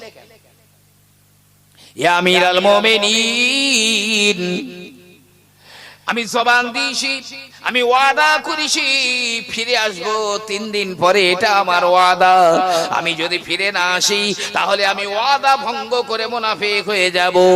আর 2 নম্বরে মুসলমানদের ইতিহাসে লেখা হয়ে যাবে, মুসলমানেরা জীবন বাঁচাবার জন্য ওয়াদা ভঙ্গ করে, ইসলামের ইতিহাস কলঙ্কিত হয়ে যাবে। 3 নম্বরে আমার নবীর সাহাবা জামিন রয়েছে, আমি যদি না আসি, যদি নবীর সাহাবার ফাঁসি হয়ে যায় ময়দানে মাহশরে, আমি রাসূলুল্লাহর সামনে মাথা তুলে দাঁড়াতে পারবো না। তাই ওয়াদা রাখার জন্য এসেছে। এই আবু যর গেফারি, আপনি কেন বলছিলেন ফাঁসিটা আপনাকে দিতে, ওকে ছেড়ে দিতে? আবু যর গেফারি রাদিয়াল্লাহু আনহু বলছে, আমিরুল মুমিনিন, আমি ওই ছেলেটাকে দেখেই বুঝতে পেরেছিলাম এই চেহারা মিথ্যা বলে না, এখনো ইসলাম ওর কাছে অনেক কিছু পাওয়ার আশা রাখে, তাই ও যদি ফাঁসি হয়ে যায় ইসলাম ওর থেকে অনেক জিনিস বঞ্চিত হয়ে যাবে। কিন্তু আমি তো বুড়ো হয়ে গেছি, আমি এখন ইসলামকে আর বেশি কিছু দিতে পারবো না। আমি আর ফাঁসি হয়ে আমার মৃত্যু হলে ইসলামের তেমন কিছু ক্ষতি হবে না, কিন্তু ওই হারেস ওর যদি ফাঁসি হয়ে যায় তাহলে অনেক কিছু ইসলামকে আর দিতে পারবে না। তাই বলছিলাম আমার ফাঁসি দিয়ে দিন, ও বেঁচে থাক, ইসলাম ওর কাছ থেকে এখন অনেক কিছুর আশা করে। এই তো হলো ওয়াদা, এই তো হলো জবান।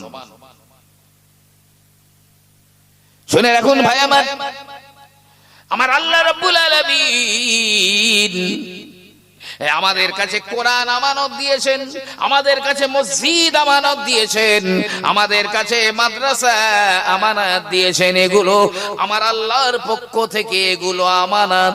ভাই আমার শুনে রেখে দিন, আমার আল্লাহ রাব্বুল আলামিন যেদিন বলেছিলেন আলাস্তু বিরাব্বিকুম, আমি কি তোদের প্রভু নই, আমরা সবাই বলেছিলাম বালা বালা, হে আল্লাহ তুমি আমাদের রব, আমাদের প্রভু।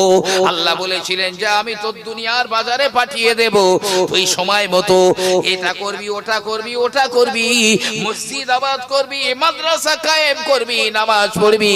আমার আল্লাহ পাক এই কথাগুলো বলেছিলেন, আর আমরা বলেছিলাম আল্লাহ জবান দিয়েছিলাম যথাযথ পালন করব। সেই ওয়াদা আজ কোথায়?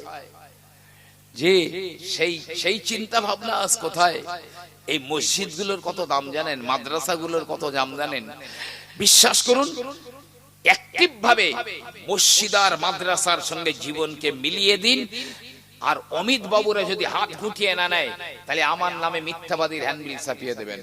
হাকিম সাহেব মিথ্যে কথা বলে, আর বলবে না যে এই এদের মানে বেছে বেছে বার করে দেবো, আর বলবে না, হাত গুটিয়ে নেবে। এই যখন ঝিনঝিনে হয়েছিল জানেন, ঝিনঝিনে বালতি বালতি পানি ঢেলেছিল মাথায়, তখন দেখলো আর রেহাই নি, মসজিদ ছাড়া পথ নেই, সব দৌড়ে সব মসজিদে। বলতে তো নামাজ যদি 10 ওয়াক্ত হতো তা ভালো হতো, 5 ওয়াক্ত কেন দেশে, যে তখন আর একটা নামাজও বাদ দেয় না, সে আওয়াবিন সেও পড়তেছে, ইশরাক সেটাও পড়তেছে, আল্লাহু আকবার। এইবার আর মসজিদে, তখন মসজিদের টাকা রাখে কোথায়? আমি নিজে দেখেছি, দান সদকা করে সয়লাভ করে দিচ্ছে মাদ্রাসা মসজিদে। আল্লাহ বিপদ যেই তুলে নেছে, ও যা ছিল আবার তাই হয়ে গেছে। এই কয়েক বছর আগে, কিছু বছর আগে ডিস্কো রোগ এসেছিল না, মোষের মতো পানিতে গলা জুড়ে বসে থাকতো, যে হ্যাঁ নাট বল্টু মাইনাস হয়ে যাচ্ছিল সব। এ কোথায় চুন দিলি হয়, সেই সব জায়গা চুন লাগিয়ে একটা পুকুর, এত লোক নেমেছে আর নামার জায়গা নেই, বলে ভাই আমার একটু জায়গা দে না। কিন্তু দেখলো কিছুতেই কিছু হচ্ছে না, ছোট মসজিদে দৌড়িয়েছে, মসজিদে গিয়ে এইবারে মসজিদে ঝাড় দিচ্ছে, ওখানে জিভ দিয়ে চেটে দিলে পরিষ্কার হয়, হ্যাঁ ভালো হয়। কি করলে হয়, যেই বিপদ চলে গেছে আবার যা ছিল তাই হয়ে গেছে। এই রিসেন্ট করোনা ভাইরাস, করোনা ভারতবর্ষেও ঢুকে গিয়েছে, যে ভারতে ঢুকে গিয়েছে। চীন তো এখন চাষা আপন প্রাণ বাঁচা। ওরা বলে চীনের ডিটেনশন ক্যাম্পে 20 লক্ষ মুসলমান কি কষ্টের মধ্যে রয়েছে। চীন বলেছিল এই কোরআন আমরা নতুন করে লিখবো, কোরআন আমরা নতুন করে লিখবো। আল্লাহ বলছে কোরআন তোরে লেখাচ্ছি, দাঁড়া। করোনা ভাইরাস ঢেলে দিয়েছে, এখন চাষা আপন প্রাণ বাঁচা। এ মসজিদ, চীনের প্রেসিডেন্ট এ মসজিদ ও মসজিদ গিয়ে সব হাত মেলাচ্ছে আর বলতে নামাজ পড়ো নামাজ পড়ো। যে অস্ট্রেলিয়ায় দাবানল হচ্ছিল না, অস্ট্রেলিয়াতে জঙ্গল পুড়ে হাজার হাজার পশু পাখি পুড়ে যাচ্ছে, হেলিকপ্টারে করে পানি ঢালছে, এরোপ্লেনে করে পানি ঢালছে, ফায়ার ব্রিগেড গিয়ে পানি দিচ্ছে, কিচ্ছু হয় না। নিবলো কিসে জানেন? মুসলমানেরা শুধু 2 রাকাত ইস্তেসকার নামাজ পড়েছে। বৃষ্টি না হলে ইস্তেসকার নামাজ পড়তে হয়, তো ইস্তেসকার নামাজ পড়ে আল্লাহর কাছে দোয়া করেছে। দোয়া শেষ হতি না হতি এত বৃষ্টি হয়েছে, শিলা বৃষ্টি। সে দাবানল তো নিভে গেছে, সব ডুবে, মনে হচ্ছে গাড়িগুলো যেন পানিতে ভেসতে। সুবহানাল্লাহ। এটাই তো মুসলমান, মুসলমানদের ঈমান, মুসলমানদের পাওয়ার।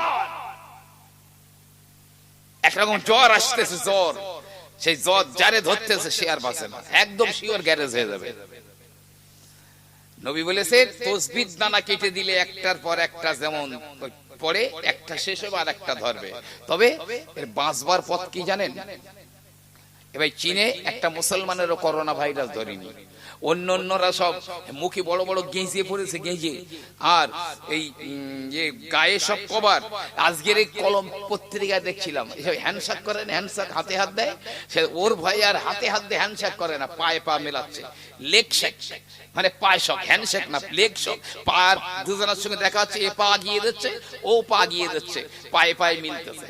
Corona virus. কিন্তু মুসলমানরা এখনো একটা কোন ওই গেঁজেও পড়েনি আর গায়ে কিচ্ছু পড়েনি, ঘুরে বেড়াচ্ছে, মুসলমানদের ধরেনি করোনা ভাইরাস। বাঁচবার পথ আছে। বিশ্বনবী সাল্লাল্লাহু আলাইহি ওয়াসাল্লাম বললেন, ও আমার সাহাবারা, আস-সাদাকাতু তাসুদ্দু 70 বাবাম মিনাশ শাররি। একবার দান করলে আমার আল্লাহ পাক 70 খানা মুসিবতের দরজাকে বন্ধ করে দেয়। জোরে বলুন না সুবহানাল্লাহ। কেউ যদি নবী পাকের দরবারে গিয়ে বলতো, ইয়া রাসূলুল্লাহ আমার পাতলা পায়খানা হচ্ছে, কি করব? আল্লাহর নবী বলতেন, কিছু সাদকা করে দাও, দান করে দাও। আয় আল্লাহর নবী আমার বাচ্চাটা মরণাপন্ন, কি করব? নবী বলতেন, বাড়ি গিয়ে কিছু দান করে দাও, সাদকা করে দাও। বিশ্ব নবী বললেন, আস-সাদাকাতু তারুদ্দুল বালা। দান সাদকা বালা মুসিবত গুলো দূর হয়ে যায়। আপনি নিয়ত করে দেবেন, আল্লাহ বেঈমান কাফেরদের অত্যাচার যেন না আসে।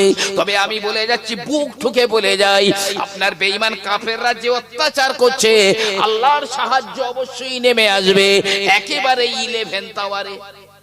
সঠিক আছে, একটু সবর করুন, এটা আল্লাহর ওয়াদা। আল্লাহ একটু দেখতেছে এইসব বিপদ আপদ পেয়ে এরা ধৈর্য হারিয়ে ফেলে আমার উপরে, নাকি ওরা আমার প্রতি খুশি থাকে, এইটা শুধু দেখতে। সাহায্য আসবেই। এই মসজিদ গুলো কিরকম জানেন? মসজিদ তিরমিজি শরীফের একটা হাদিস এসেছে, আপনি মসজিদে ঢুকলেন, ঢুকে দেখছে একটা ধরেন চুল পুড়ে গেছে, কারণ চুল পুড়ে গেছে। নবী বলেন, ও যদি ওই চুলটা তুলে পকেটের মধ্যে ঢুকিয়ে নামাজ পড়ে বাইরে গিয়ে চুলটা ফেলে দিয়েছে, নবী পাক বলছেন ওই দিন থেকে ওর জান্নাত পরিষ্কার করবার জন্য আল্লাহ 70,000 ফেরেশতা লাগিয়ে দেবেন। ওই 70,000 ফেরেশতা কিয়ামত পর্যন্ত ওর জান্নাত পরিষ্কার করবে। জোরে বলুন না সুবহানাল্লাহ। একটা চুল মসজিদ থেকে বাইরে ফেলে দিলে যদি এই হয়, আল্লাহু আকবার। প্রিয় নবী সাল্লাল্লাহু আলাইহি ওয়াসাল্লাম একদিন সাহাবাদের নিয়ে চলছেন রাস্তায়, হঠাৎ করে দেখে রাস্তা ধারে একটা নতুন কবর। নবী বলেন, এই কবরটা কার? সাহাবায়ে কেরামেরা বললেন, ইয়া রাসূলুল্লাহ, ইয়া হাবিবাল্লাহ, সেই বুড়ি মহিলার কবর, এটা সেই বুড়ির কবর, যে বুড়ি মহিলা আমাদের মসজিদটা নেপে দিত, ঝাড় দিয়ে দিত, পরিষ্কার করে দিত, এ তো সেই বুড়ির কবর। নবী আমার বললেন, ও মরে যাবার পরে কেন আমাকে বললে না? আমি ওর জানাজা নামাজে হাজির হয়ে যেতাম। আমি রাসূলুল্লাহ দেখি এই বুড়িটার কবর আমার আল্লাহ পাক রিয়াজিল জান্নাহ বানিয়ে দিয়েছে। নবী কবরের ধারে দাঁড়িয়ে বলছে, এই বুড়িমা কোন আমলের জন্য এই তোমার কবরটা জান্নাতের বাগান হয়ে গেছে? কবরের ভিতর থেকে বুড়ি জবাব দিচ্ছে, ইয়া রাসূলুল্লাহ, আমার জীবনের অন্য কোনো আমলের জন্য নয়, শুধু আমি একটু ওই আল্লাহর ঘর মসজিদ ঝাড় দিতাম, একটু নেপে পরিষ্কার করে দিতাম, এই অতটুকু আমলের ওসিলায় আমার কবরটা আল্লাহ জান্নাতের বাগান বানিয়ে দিয়েছে। সুবহানাল্লাহ। এখনকার যদি মসজিদে গিয়ে দেখে একটুখানি ধুলো পড়ে রয়েছে, ইমাম সাহেব নাই মুয়াজ্জিন সাহেবের উপরে চোখ গরম করি আমরা, এই তোমার এমনি রেখেছি দেখতে পাও না? আরে তুই বেঁচে যাবি, তুই নিজে পরিষ্কার কর, তোর কপাল খুলে যাবে। পাকিস্তানের বিখ্যাত মুবাল্লিগ তারিক জামিল, নাম শুনেছেন, খুব উচ্চাঙ্গের একজন মুবাল্লিগ এবং রাইটার। লিখছে, কোন ছেলের যদি বিয়ে না হয়, কেউ মেয়ে দিতে চাচ্ছে না, ও যদি প্রত্যেকদিন মসজিদটা ঝাড় দেয়, খুব শিগগিরই আল্লাহ নেককার বিবি দিবেন। কোন মেয়ের বিয়ে হচ্ছে না, দেখে যায় আর বলে বাড়ি গিয়ে খবর দেবো, কেউ পছন্দ করতেছে না। তো ওই মেয়ে যদি ওর ভাইরি বলে, ভাই আমি তো মসজিদে যেতে পারবো না, তা আমার হয়ে তুমি একটু মসজিদটা ঝাড় দাও, ওর ভাই যদি ওর বোনের হয়ে মসজিদ ঝাড় দেয় প্রত্যেক দিন, তাহলে অচিরেই আল্লাহ ওই মেয়েটার একটা নেককার স্বামী দান করবেন। সুবহানাল্লাহ। বিশ্বনবী আমার বললেন, আল মসজিদু জুজু মিনাল কাবা, দুনিয়ার মসজিদগুলো হলো খানায়ে কাবার ব্রাঞ্চ, খানায়ে কাবার শাখা। কিভাবে? আল্লাহ প্রথমে পানি সৃষ্টি করলেন, পানি, আরশের নিচে একটা পাথর সৃষ্টি করেছিলেন, মারওয়ারিদ পাথর। আল্লাহ ওই পাথরকে বললেন বিস্তার হয়ে যা, তখন মাটিও হয়নি পানিও হয়নি, সৃষ্টি। পাথরটা বিস্তার হয়ে গেল, আল্লাহ একদিন ভয়াল নজরে তাকালেন, পাথরটা গলে পানি হয়ে গেল, সারা দুনিয়ায় পানি, এখন পানি সৃষ্টি হয়ে গেল। আল্লাহ ফেরেশতাদের বললেন, জান্নাত থেকে পাথর নিয়ে পৃথিবীর একদম মিডিলে একটা ঘর বানিয়ে দাও। মক্কা শরীফ থেকে একটা বই এনেছিলাম আরবিতে, তারিখুল হারামাইনি শরীফাইন, তার মধ্যেও পাওয়া যাবে। যাই বা হোক, তো ফেরেশতারা জান্নাত থেকে পাথর নিয়ে একদম সেই বাইতুল মামুর, ফেরেশতাদের কিবলা বরাবর পৃথিবীর নাভি স্থলে মাঝখানে একটা ঘর বানালেন, শূন্যের উপরে, পানির উপরে। আমার আল্লাহ রাব্বুল আলামিন পানিকে বললেন, পানি ঢেউ লাগিয়ে দাও, পানি ঢেউ উঠিয়ে দিল। কাবার নিচে পানির ঢেউগুলো লেগে লেগে গ্যাসা জমে গেল, ফেনা জমে গেল, ওই ফেনাটা জমে মাটি মতো হয়ে গেল, লাল মাটি হয়ে গেল। আল্লাহ বললেন, ও জিবরাইল, ওই কাবার নিচে জমে যাওয়া এক মুঠো মাটি গোটা দুনিয়ার জমিনে ছড়িয়ে দাও। জিবরিল আমিন আলাইহিস সালাম এক মুঠো মাটি নিয়ে ছড়িয়ে দিলেন, আমার আল্লাহ পাক এই জমিনটা বানালেন, সৃষ্টি হয়ে গেল জমিন। একটা পাথর কাবায় লাগেনি, একটা পাথর বেশি হয়ে গেছে, জান্নাত থেকে যে পাথর আনা হয়েছিল ওর একটা পাথর বেশি হয়ে গেছে, কাবায় লাগেনি। ওই পাথরটা একটা বাচ্চার মতো কাঁদছে, গুনগুন করে কাঁদছে। আল্লাহ বলছে, জিবরাইল, এই পাথরটা কেন কাঁদছে জিজ্ঞাসা করো তো। জিবরাইল বলছে, এই জান্নাতি পাথর, কাঁদছিস কেন? বলছে, জিবরাইল, কাঁদছি আমি আল্লাহর ঘরে লাগতে পারিনি, এই জন্য কাঁদছি। আমার কপাল এত খারাপ, আমি আল্লাহর ঘরে লাগতে পারলাম না। আরে ও তো একটা জড় পদার্থ, তাও জান্নাতের পাথর, কাঁদছে আল্লাহর ঘরে লাগতে পারিনি বলে। আল্লাহ রাব্বুল আলামিন বললেন, জিবরাইল, ওই পাথরটাকে চূর্ণ বিচূর্ণ করে দাও। জিবরাইল একটা পালকের ঝাপটা মেরে পাথরটাকে চূর্ণ বিচূর্ণ করে দিলেন। আর আল্লাহ বললেন, ও জিবরাইল, ওই চূর্ণ পাথরগুলো গোটা দুনিয়ার জমিনে ছড়িয়ে দাও। জিবরিল আমিন আলাইহিস সালাম ওই পাথরের কুচিগুলো নিয়ে পাটের দানার মতো ছড়িয়ে দিলেন।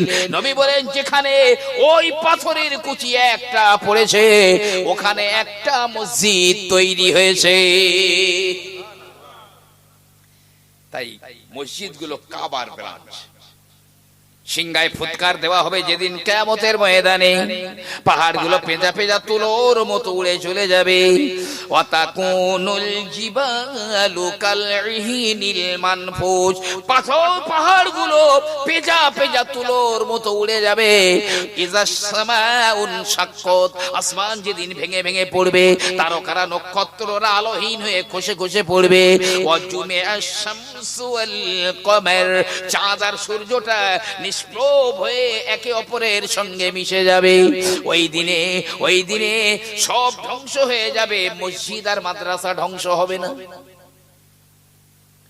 তবে এই মসজিদগুলো নিজের জায়গাতেও থাকবে না, কাবা তার জায়গায় থাকবে না, মদিনার মসজিদে নববী সেই জায়গায় থাকবে না, সব সেই পশ্চিম প্রান্তে গিয়ে সব টলমল টলমল টলমল করবে। আল্লাহ বলবে, এই জিবরাইল জিজ্ঞাসা করো তো মসজিদ আর মাদ্রাসা কেন ধ্বংস হয়নি? জিবরাইল গিয়ে বলবেন, হে মসজিদের হে মাদ্রাসার, কোরআনে আমার আল্লাহ বলেছিলেন, কুল্লু মান আলাইহা ফান ওয়া ইয়াবকা ওয়াজহু রাব্বিকা যুল জালালি ওয়াল ইকরাম। আল্লাহ থাকবে না, সব ধ্বংস হয়ে যাবে, কিছু নাই, ধ্বংস হয়ে গেল, পৃথিবীটা বেলা রুটির মতো হয়ে গেল, তবে মসজিদ মাদ্রাসা তোরা কেন ধ্বংস হলি না বল? মসজিদের ইট পাথর বালি রড সিমেন্ট সব কথা বলবে মাদ্রাসার। ওরে জিবরাইল, যারা আমাকে বানিয়েছে, যারা আমাকে বানিয়েছে, যারা আমাকে সহযোগিতা করেছে, সাহায্য করেছে, যারা আমার ভিতরে নামাজ পড়েছে, যারা নামাজ পড়িয়েছে, এরা হলো আমাদের পরিবার পরিজন, এদের বুকের ভিতরে না নিয়ে আমি মসজিদ ধ্বংস হব না। মাদ্রাসা বলবে, যারা আমাকে সহযোগিতা করেছে, আমার মধ্যে যারা শিক্ষা করেছে, ওদের বুকে না নিয়ে ধ্বংস হব না। আল্লাহ পুলসিরাত বানাবেন 15,000 বছরের পর, চুলের চেয়ে সরু, তলোয়ারের চেয়ে ধার, আবার ওর দুই দিকে এই লতানো তীক্ষ্ণ গিজগিজে ধারালো কাঁটা গাছ লাগানো আছে। কেউ যখন ওর উপর দিয়ে যাবে তখন ওই গাছের পায়ে জড়িয়ে ধরে টানবে, নিচে একদম পুরো জাহান্নাম, মাঝখানের কোনো পর্দা নেই, জাহান্নামের আগুন দাউ দাউ করে জ্বলছে। আল্লাহ বলবে, পার হয়ে যা, 5,000 বছর সোজা উঠতে হবে, 5,000 বছর সমতলে যেতে হবে, আর 5,000 বছর নিচে নামতে হবে। কার হিম্মত আছে যাওয়ার? কাবা সেদিন ঠেলে উঠবে নববধূর মতো, নতুন বউ যেরকম সেজে গুজে উঠে, কাবা সেদিন ওইভাবে উঠবে, হাদিসে এসেছে। আর যারা কাবা তওয়াফ করেছে, কাবার হজ করেছে, তারা সবাই কাবার গেলাপ ধরে ঝুলে থাকবে সব। আমার আল্লাহ রাব্বুল আলামিন দুনিয়ার মসজিদ আর মাদ্রাসা গুলোকে কাবার পিছনে এক একটা ট্রেনের বগির মতো লাগিয়ে দেবেন, কাবা হয়ে যাবে ইঞ্জিন, পিছনে মসজিদ আর মাদ্রাসা গুলো বগি হয়ে গেল। আল্লাহ বলবেন, যা হে মসজিদ বানানে ওয়ালারা, মসজিদে দান করনে ওয়ালারা, হে মাদ্রাসায় পড়নে ওয়ালারা, পড়ানে ওয়ালারা, মাদ্রাসা বানানে ওয়ালারা, যা যা ওই তোদের ওই ট্রেনে মসজিদ আর মাদ্রাসার ভিতরে ঢুকে যা, প্যাসেঞ্জারেরা সব ঢুকে যাবে, সব ঢুকে যাবে। আল্লাহ বলবে, কাবা ওই 15,000 বছরের পথ পার করিয়ে ওই আমার জান্নাতুল ফেরদাউসের প্ল্যাটফর্মে লাগিয়ে দে। কাবা চোখের পলকে দুনিয়ার মসজিদ মাদ্রাসা গুলো টেনে নিয়ে প্যাসেঞ্জার সহ আল্লাহর জান্নাতুল ফেরদাউসের প্ল্যাটফর্মে দাঁড় করে দেবে। প্যাসেঞ্জার গুলো সব নেমে নেমে চলে যাবে। একবার জোরে জোরে বলুন না সুবহানাল্লাহ। এই বিপদ আপদ থেকে বাঁচবার পথ তরিকা, চেহারাটা মসজিদ মুখ ঘুরিয়ে দেন। এখন তো মসজিদে ঢুকলে মনে হয় যেন আমি জেলখানার মধ্যে ঢুকিস, তবে নবী পাক বলছেন, আল মুমিনু ফিল মসজিদে কাসামাকু ফিল মায়ে, যারা